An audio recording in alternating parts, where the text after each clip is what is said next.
Hey, business builders. Today I am joined by Scott Broetzmann. Scott is the founder of CCMC, Customer Care Management and Consulting.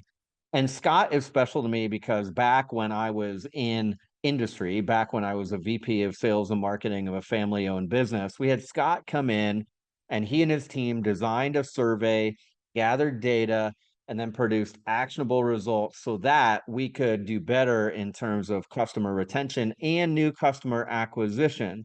Scott is also the creator of the Customer Rage Survey, and that Customer Rage study comes out in partnership with a college every 2 or 3 years. And that Rage study, even if you weren't to hire Scott to come and work individually with your company, would give you insights into why do customers get mad and why do they not want to refer other people, or even worse, why do they become online terrorists? Scott's Customer Rage study will give you material that'll allow you to train your team to be more effective, and it'll make you aware of what angry customers want.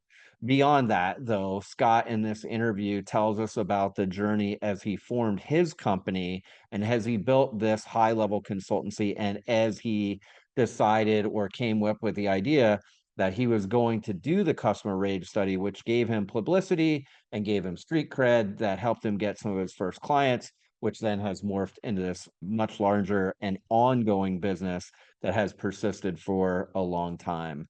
You're really going to love this episode. Thanks, Scott, for showing up for the Business Builders. Welcome to the Business Builder Way podcast, where we help business builders grow leadership skills and wisdom and stay grounded through hero stories. So let's get after it. Morning, Scott. Customer Care Measurement and Consulting, CCMC, is your business that you were just talking about. You're in this season of transition. And so on the Business Builder Way, what I do is just talk to people about their story. How are you and how is your work and life Yeah. and what's going on? Yeah, I mean, life is good. I'm 64 now. I'll be 65 next month. And I find whenever I'm asked that question now, the immediate thing that comes to mind is, well, I finally got my Medicare card. So that's sort of a milestone in life.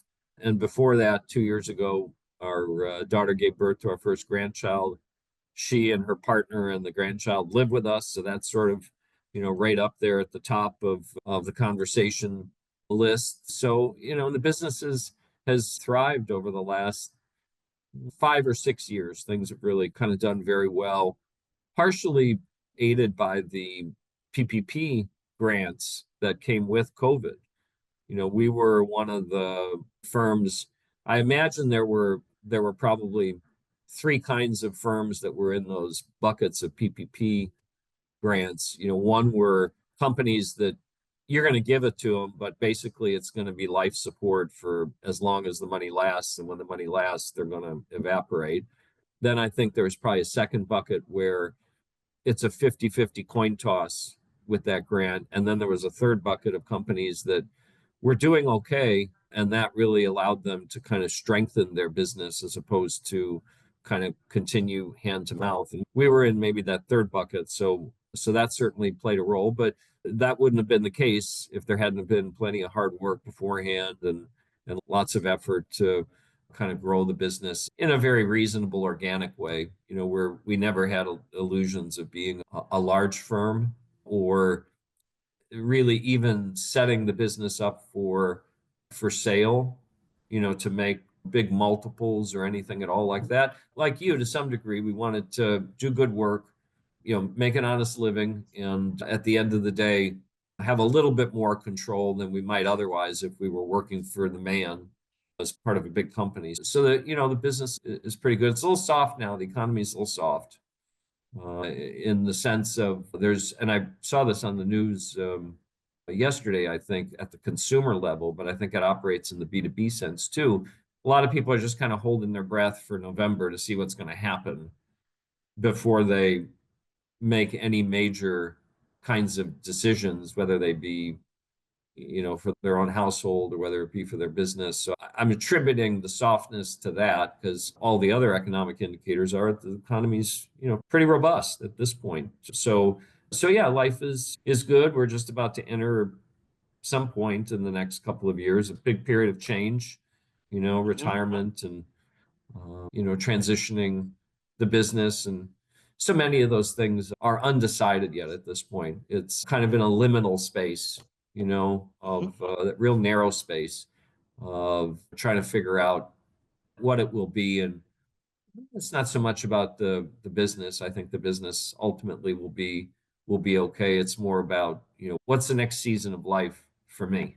That's kind of the piece. But thankfully I have a good therapist and I have a good spiritual director, and those things kind of help provide some additional perspective. So anyway, that's a thumbnail, an answer to your question, how am I doing? When did it occur to you to start a business? How did you start the business? So, what is CCMC right now? What does it look like? Yeah, What's the yeah. current state? And then we'll kind of go back to the beginning a little bit. Sure, sure, sure. So CC, I'll often in a prospect meeting say that our vocation is customer experience surveys, helping companies do surveys that give them privileged insights into the customer experience that ultimately they can leverage to create better customer experiences and grow their business. But our mission is really helping our clients make better business decisions about the finite resources they have for driving a better customer experience. The surveys are a means to an end. And the end here is people in business, regardless of the industry, regardless of the size of the business, tend to be pretty bad decision makers. They rely on a lot of decision making biases. I think I read that there are somewhere in the range of 1,200 different biases that characterize our day-to-day decision making, and business decision makers are not immune from those sorts of things. And so we think a certain particular empirical data about the customer experience can help offset some of those challenges in making better decisions. So, vocation and mission for us are a little bit different, though obviously very codependent on one another. But in any event, CCMC is also a boutique research and consulting practice in the sense that we're less than a dozen people. Some of those people have significant amounts of years in the practice of customer experience. Some of those folks are 50 years. Other people like me are probably closer to 35-ish, maybe a little bit more, maybe 40, depending on how you count the years in the early part of the career. And then we have some more folks that are kind of in between, and then a few folks that are more entry level analysts. We're headquartered in Alexandria, Virginia, and I'm in the office today, but many of our staff are remote. When COVID took place, my business partner was not as favorable towards remote working as I was, regardless of whether COVID was there or not. But I think he, like everyone else, really understood that if you were going to maintain a capable workforce, you were going to have to learn to be more flexible around those kinds of things. And, for many of our younger staff, given where we live, it's impossible to buy a house. And many of our staff were starting to come to the point where they were getting married or they had significant others and they wanted to start that next part of their life. And so being remote allowed them to go to other places where they could maybe afford a different style of living than you could here in the exorbitantly priced nation's capital area. Everything costs a fortune. So partly resident, partly remote.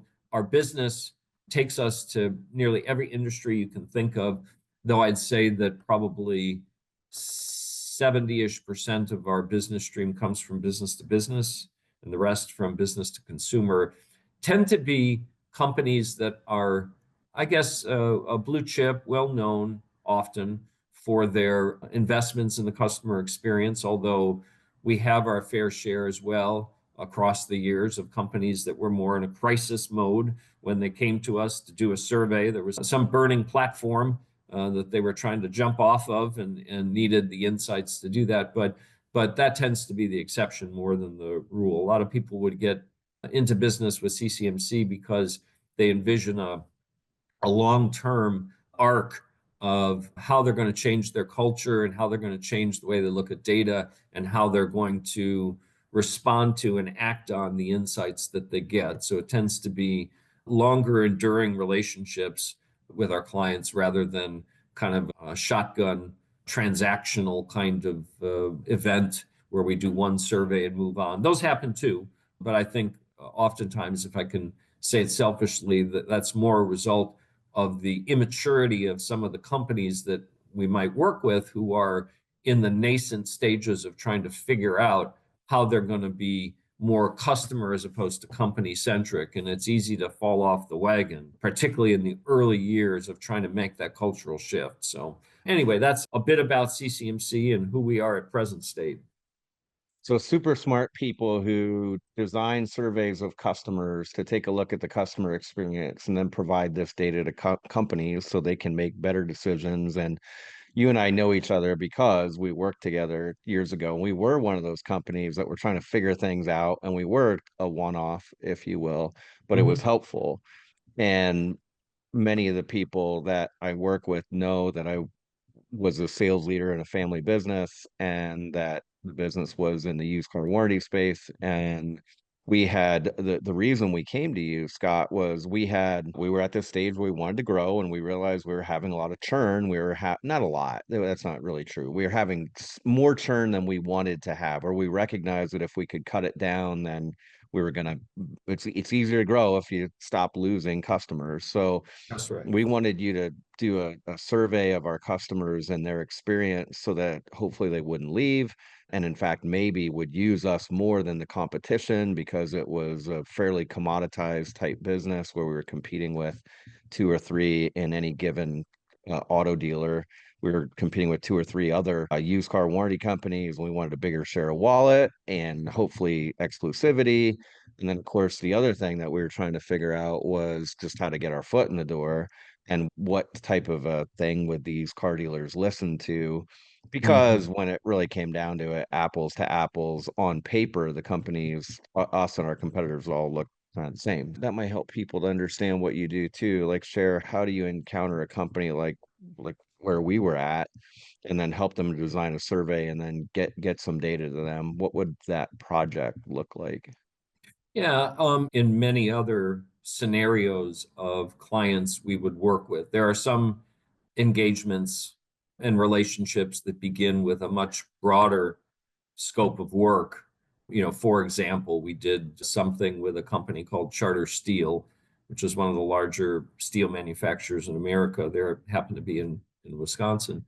And that work began with trying to sensitize their frontline staff to how to treat their business-to-business customers much better. And then it evolved into a piece of work where we were doing an assessment of the customer service function, looking at all the things they were doing and describing their compliance or lack of compliance with better practice for how they're handling customers in a whole bunch of different areas. And then that evolved into a customer survey, an annual customer survey that they do in order to get the customer's perspective on how things are going. And that relationship is now, I think, in its third or fourth year. But that's an example of something that was probably a little bit broader in scope than what we might have done together with you at the time. But all of those projects, if we're just talking about the survey piece, which is, I think, the most fundamental. And I say it's the most fundamental because as much as companies might value to some degree our expert advice, you work with whoever you're working with in whatever industry. And if you're working with somebody that's got 20, 30, 40, 50 years in the industry, whatever that industry is, whether it's consulting or a doctor, for instance, you have a lot more confidence in somebody that has been around the block more than once or twice. But back to the main point, these survey sorts of experiences with our clients, they tend to be, maybe 16 to 18 week kinds of engagements. And our work is end to end. We're helping companies sort of think about beyond the standard metrics one has to ask in these surveys. Were you satisfied overall? There's an NPS measure called Net Promoter Score, which is a recommend question. That's kind of a standard thing. And then there's a variety of others, but it's helping companies think through the proper design and customization of the kinds of customer experience metrics that they want to put up on a dashboard or that they want to have available to them to figure out how to improve the customer experience. So designing the survey, helping them with generating the list of customers. You have no idea, even in the advanced world we live in, how difficult it is for companies to even know who their customers are, the names, the addresses, the emails. And in many cases, that sample is not just one person. It's not just Wayne or Scott. There are multiple key contacts within a company, and trying to sort out who are they, how many of them are there, who should we include in the survey. It's an important question because, as you well know from the cliche, garbage in, garbage out, the two things that have the most impact on whether you're going to get good insights from any survey are, did you ask the right questions, and did you ask the right people, and did you get enough responses back from those right people to be able to generalize to your whole customer base. So help with the sample. We field the survey, whether that's by web or by mail or by telephone or in-person kinds of interviews. And then we're analyzing the data, and then we're preparing reports, and then we're doing a number of different briefings to bring life to the data. The most important two briefings of which are one we call a roundtable briefing, which is where we spend the better part of a day with clients, trying to help them appreciate the fact that in many cases, data is made up of sort of black points, white points, and gray points. And what I mean by that is any survey is going to tell you one or two things that are unequivocal. You could look at any of the data at any point, anywhere in the data set, and it's going to say, this is wrong or this is right. But there's only one or two of those things in every survey. 90% of the stuff in a survey is going to fall in this gray area where you have to impose your own managerial wisdom and expertise on top of the data to make sense of it and to reconcile what may be disparate or conflicting pieces of information from the survey. And so the roundtable briefing is a chance to deal in a proactive way with helping companies begin to tell their own story about what the data mean and what they need to do to improve. That's a really important part of the process. And then the last piece, which, I don't even know whether you all did or not, is called action planning. Companies really struggle with operationalizing change in their business in response to these survey insights. One of the decision biases maybe that operates in that regard is, they tend to look at the absolute results, the black and white ones, and sometimes overreact, right? I'm sure you've seen these things on Monday mornings after the NFL games. There's a whole column that says, here's what happened. Is it an overreaction or an underreaction? That sort of thing. And so to the main point, action planning is a chance for companies in a facilitated way with our guidance to come together. And after their leadership says, we want to improve in these three areas, that cross-functional set of a team for a company will take those priorities and begin to brainstorm using things like design thinking, or at least derivatives of design thinking, if you're familiar with it. And they'll begin to spec out a very rough project plan for how they're going to go about implementing some kind of action for the priority. And the whole purpose of that is eventually to take whatever they produce, their output from action planning. And if you're in a big company, it would typically go to something called a PMO office, a project management office, who will make sure that accountability and things happen. If you're in a smaller company, it might be transitioned to your lieutenant or somebody that you can know and trust that they're going to actually follow through on making those actions happen. So that whole process takes about 16 to 18 weeks to get that first line in the sand of strategic and very important tactical data. So when we worked together, we didn't do that part of it. But what we had going for us was the CJ Zaruba was the guy that connected you with, really my dad and I and the leadership team. And CJ had worked at Daimler and then doing truck financing. And I think that's where he met you. He was a very action-oriented kind of guy and had been in the corporate environment where he understood how to put action to recommendations. So you gave us all this data and then certain, these are the black, like as you said, these are the black, very clear findings. These are kind of gray area. We took that whole list and we sat around and CJ said, we need to go through this and we need to prioritize.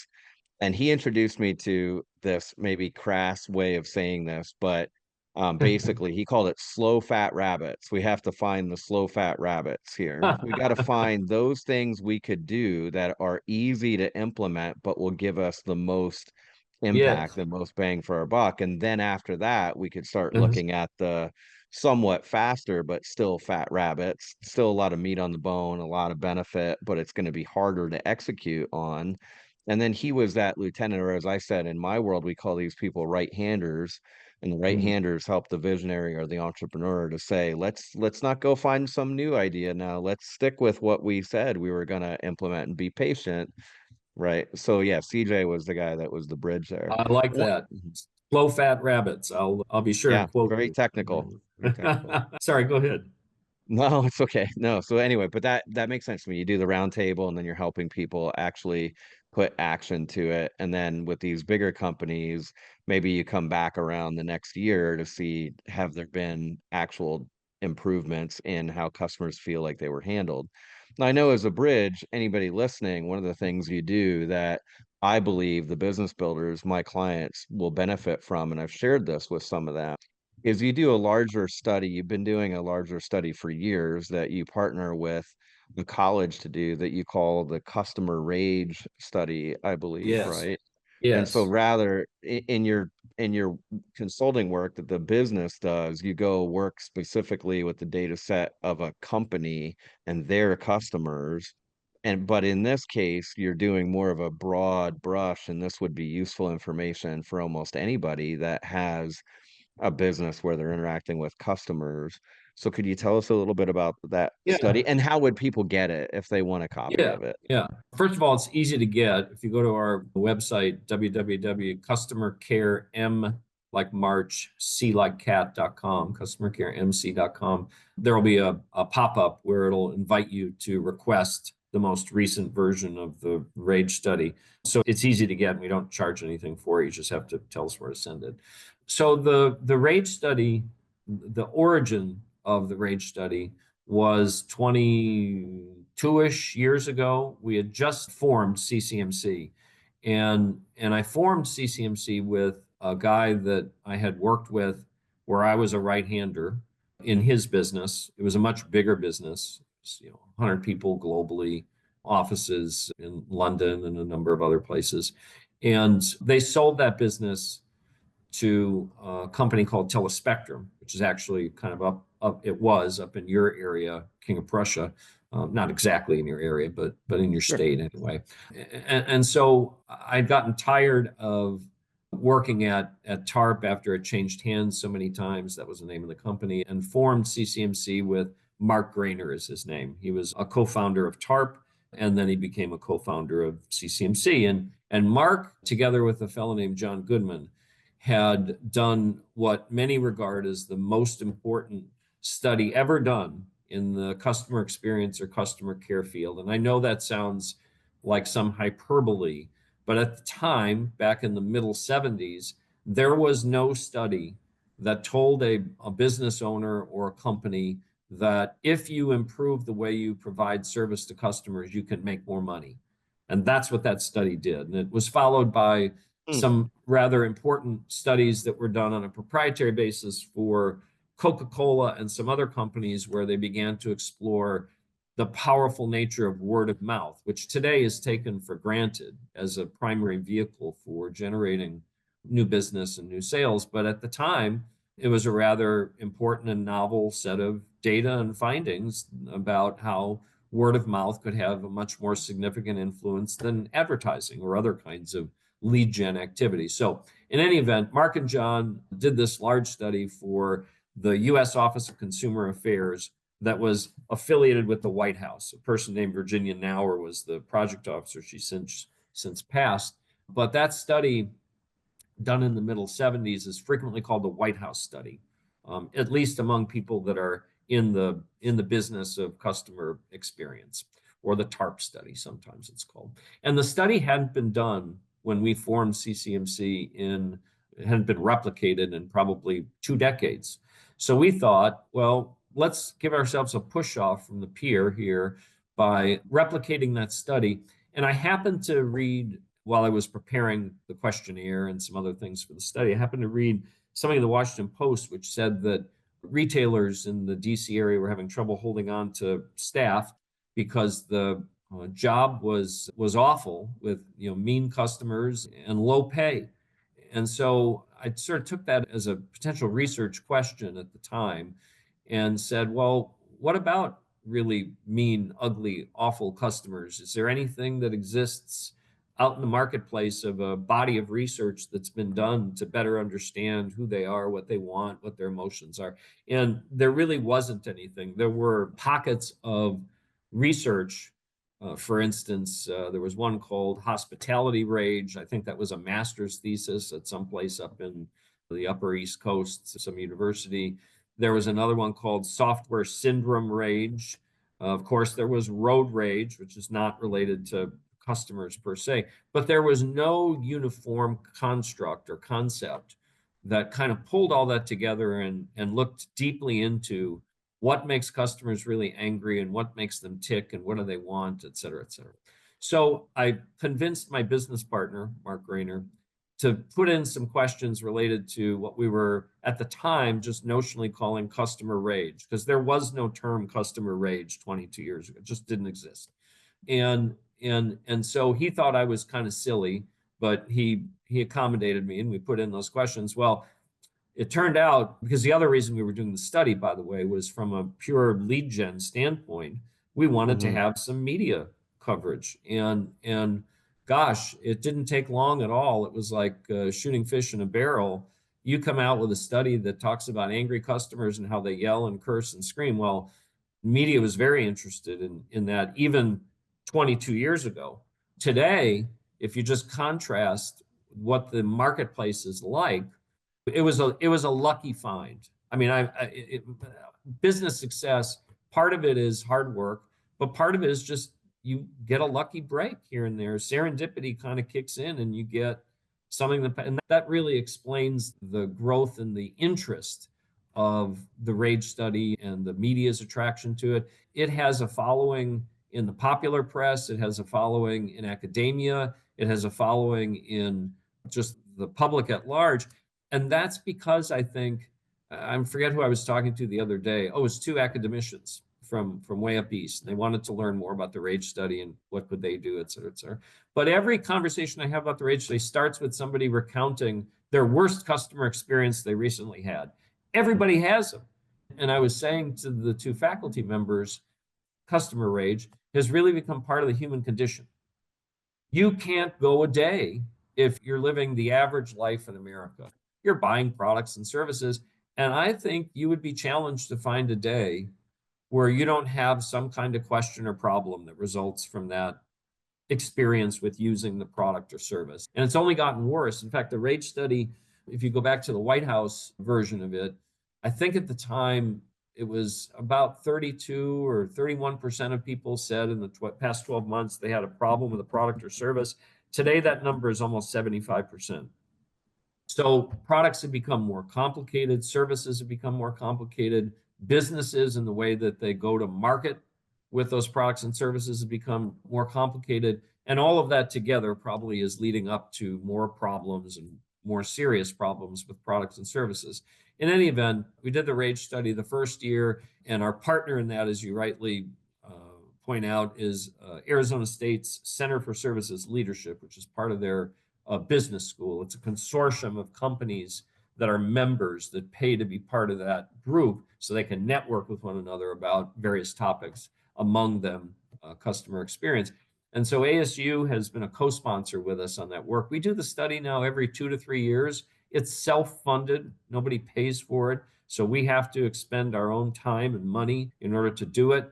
But it became very much like a flywheel, if you get that metaphor from, remember, Good to Great.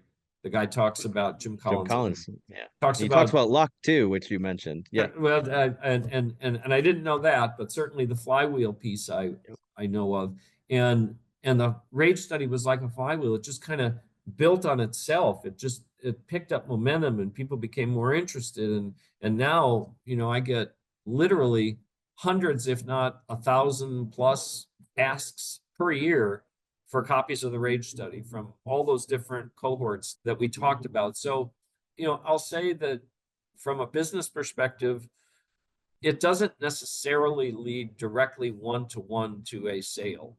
But what it does do is it adds an element of authenticity to who we are. And it gives us, there's no such thing, most cases these days, it's not always true. There's no such thing as bad publicity. And that piece of work, the RAGE study, is a little bit left of the center point of what our core offerings are. But what I will say is that it makes us unique in the marketplace because nobody else has this. And many people want it. And many more people want it now because of what's going on every day that we read about in the newspapers. It's become very topical. But when the day is said and done with my leadership in CCMC, I think I'll be pretty content that at least when it comes to what I might call business and social commentary, we've left our mark in the marketplace with respect to it. And it's an important topic. I'll just say one more thing about it, and you may have other questions that we can talk about relative to it. Past year, for the past RAGE study, which was done and released in 2023, we added a whole new set of questions on customer uncivility. And we're only beginning to, I think, educate the marketplace that what was once before just customer rage. Customer rage is when you or I have a problem with a product or service. That's the trigger. Customer uncivility, by contrast, at least the way we've defined it, is when the trigger is a socio-political difference of opinion between consumers and a business. And the most common examples that anyone probably has heard of, and there are many more, there are hundreds more, but the Chick-fil-A position on sexuality is an example of something that could invite customer uncivility because people, regardless of whatever your position is, may disagree and others agree. The other example, of course, which is more recent, would be the Bud Light example, which also happened to be about sexuality, by the way. But there are plenty of other things at the time when we did the study that had to do with a company's position on COVID, a company's position on which candidate they were going to support. And it's led to, at least for me, a reframing of customer rage conceptually. And the reframing is this: if you look at it in genus and species, genus is kind of the overarching thing, and species are the little things underneath. The genus of this is marketplace conflict. Marketplace conflict. And the species are customer rage, which is based on a product or service transaction. A species is the customer uncivility, which is based on socio-political kinds of conflict and differences. And then there's two other pieces which are more matter of fact in a way, and they certainly come into play in the market these days: mental illness and something I might call well-being kinds of considerations. I don't have those completely thought out yet, but when you think about what we read about in the paper today, the outrageous acts, whether it's somebody fatally shot in a restaurant because the person didn't like how long it took to get their order, or somebody opening an airplane door, or any of the other sorts of things, those things 25 years ago were not normative behavior. Today, they're becoming potentially more normative behavior. People are desensitized to the things going on. But if you think about all those things we read about, sometimes it's a result of somebody just went off because they had a bad product or service experience. And the example there might be your flight gets delayed and you get real angry and you shout at the person at the desk when you're trying to rebook your flight. Some of that conflict, like the Chick-fil-A or the Bud Light thing, is driven by those differences. Some of the conflict is driven by people who are in serious need of better mental health. They have a problem and they can't get help and there's no safety net and things happen. And then lastly, I think some of those are also caused by what I was calling well-being considerations. Those are more societal in nature. So when you read about, let's say, a dime store, I'm aging myself here, a pharmacy or something like that, which is now locking up deodorant and soap and razor blades and all Mm, kinds of basic things that, if you mhm, remember Maslow's hierarchy for needs, which talked mhm. about at the bottom is health, safety, food, et cetera. At the top is, feeling euphoria, Yeah. self-actualization. Self-actualized. But if you think about where we are as a society now, some of the marketplace conflict that we read about is generated by disparities in income and the fact that people can't take care of themselves. And so I think of Rage started as just a very simple kind of exercise in small business marketing and lead gen to some degree.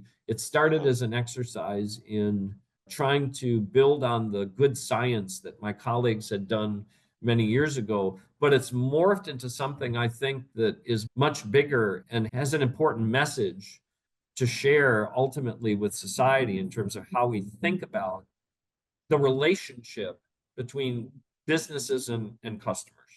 Yeah, there's Nice. a lot.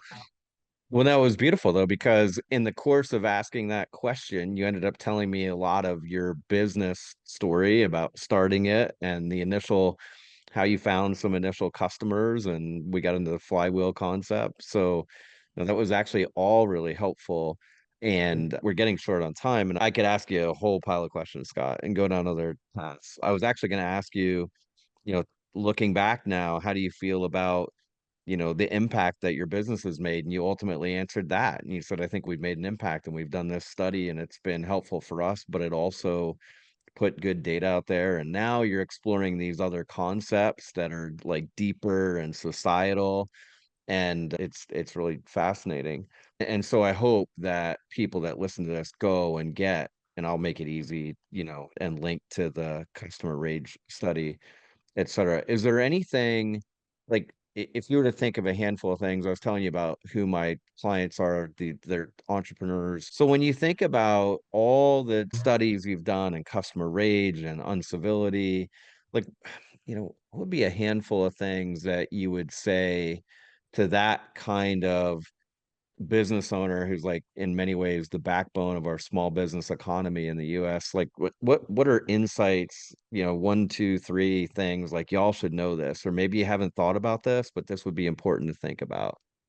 Yeah, and I guess most of these will be generated from learnings from, let's say, the RAGE study or all of our other proprietary research, rather than, let's say, the subtext of those and maybe there are a few of those that'll come to mind as well. The subtext being, as a business owner of a small business, what are the things you need to be most concerned about from a customer perspective? Mhm. And these are in no particular order, and I'll just sort of try and deal with economy of words on each of them, knowing that we're short on time. One thing I would say is that it's becoming increasingly difficult to get a hold of whether you're a big company or a small company, and I think that is the next major mountain to be climbed in business for customers, because in the RAGE study, one of the questions we had in the last one was, here's a bunch of things that might frustrate you about customer care that you get from companies. Which of these have you experienced? Which are the most important? And the two that rose to the top were, I can't figure out how to contact them, and when I do, I got to go through all these long telephone trees in order to get a hold of somebody that can actually help me. And that falls more generally under the area of access.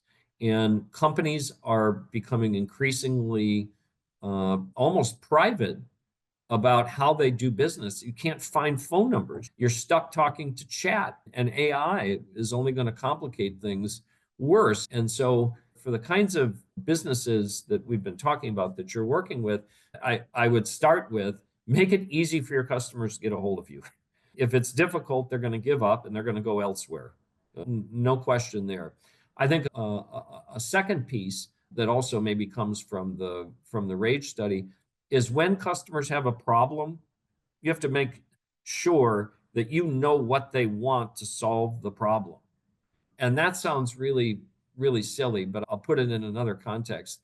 The faculty member I mentioned earlier that I was talking to wanted to have a little bit of a dialectic, a little bit of a debate about one of the findings from the RAGE study. And that finding says that if you want to maximize satisfaction with a customer as a problem, you should make sure that you do things above and beyond the things that involve money, whether that means giving them a refund, giving them the service for free if it didn't work out for us the right time, to fix whatever is still broken. Those are all money related things. But the RAGE study talks about the importance of non-monetary remedies, treating people with dignity, reassuring them the problem won't happen, giving them apologies. And I'll build on that, give you an example from my own experience a couple of weeks ago. I stayed at, and I'll leave it unnamed for our purposes, but it's an international hotel chain. You would know who they are.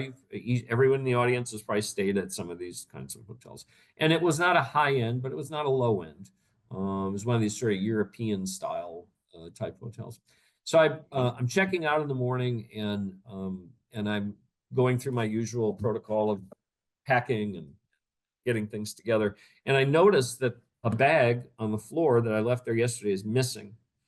And I had bought some things that I was in a major city with a university, and I bought some things from there, and I had some other stuff there. And the bag is missing. It's like, oh God, you get old, you get to be 64 and you forget a few things. It must be me. No, I did leave it there. So I go down and I talk to the front desk person and I say, look, there's a bag missing. It had something in it I bought. It wasn't very expensive, but it's kind of the principle of the thing. And one of two things happened. They either threw it out because they thought it was trash, which can happen, or somebody took it.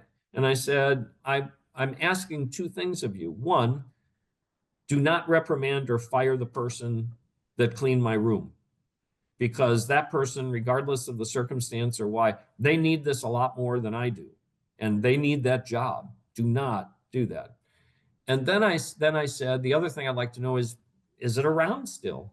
And so the person that I was talking with, in a very, you can tell from what I'm saying, I think I was pretty authentic and I was not, over dramatizing. Person looked at me and said, well, other than that, how's your stay been here? That was the answer I got for articulating, here's the problem, here's what I want. And so companies today, and if you think about the example I gave, particularly for your businesses you're working with, frontline employees, and particularly now I sound like an old guy, the younger generation don't always have a context for how to have genuine, authentic conversations with customers. It's an acquired skill. And so the advice to your brethren, your colleagues that you're working with is, you better make sure that you go through, sort of mock customer kinds of conversations and train people how to react. We did a study a long time ago called The Art of an Apology, and we created a fake problem, a small problem, so it would survive what are called the human subjects kinds of limitations in universities, where you can't do bad things to people just to do good research. It was a small problem where we said, and all the businesses we called 100 businesses, they all had to have retail locations. So it was people in consumer electronics, auto, those sort of things. And the problem we created was, I called yesterday and you gave me the address of the retail location, and I went there and there was no business there. So I wasted a lot of my time. And then what we did is we scripted 5 different requests for an apology that varied on the low end from what I was describing, this is a real hassle and cost me time, to the last one would have been, well, I would have at least expected an apology, and then everything was in between. And we studied how long it would take companies to apologize, what they said when they apologized, to better understand at a micro level some of that very real interaction. And long story short, what we learned is that companies were not very good at apologizing. They didn't do it quickly. Most times reps were caught by surprise. Oftentimes reps would be accusatory towards and sort of blame somebody else, for what happened, instead of sort of owning it, et cetera. So again, general point here, make it easy for your customers to access.